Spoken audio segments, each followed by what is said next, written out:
লোহজংয়ের এই ভুট্টা খেতে যারা কাজ করছেন তাদের কেউই স্থানীয় নন। কারো ঠিকানা কুড়িগ্রাম, কেউ বা এসেছেন গাইবান্ধা থেকে। কিন্তু জীবনযাপনের ক্ষেত্রে সবার গল্পটা প্রায় মিলেছে এক জায়গায় এসে। বর্ষাকালে তো কোনো কাজকর্ম না, বাইরে বসে থেকে খাওয়া লাগবে, আবার ঋণ হবে, ওই ঋণ আবার পরিশোধ করা লাগবে। একজনে কাজকর্ম করি তো সংসার চলে না, এই জন্য আর কি হলো বিদেশে বাড়াচ্ছি। পারিবারিক খরচ মেটাতে যখন হিমশিম অবস্থা, তখন সরকারের আয় ব্যয় নিয়ে খুব একটা আগ্রহ নেই এই মানুষগুলোর।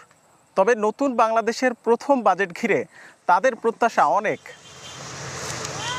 অনেক বড় লোক যারা ফস করে 5,000 টাকা বাই করে দিতে পারে, নিম্বা চেয়ারম্যান নেতার ঘর, তার ঘরে কাঠ হয়ে যায়, আমগো ঘরে কাঠ হয় না। আল্লাহর হস্তে চাই না, আমরা চাই এই সরকারের কাছে এলাকার মধ্যে উন্নয়ন করুক, যে কোনো একটা কাজের ব্যবস্থা করে দেখ, আমরা দেশের মধ্যে এলাকার মধ্যে কাজ কাম করে খাইমু।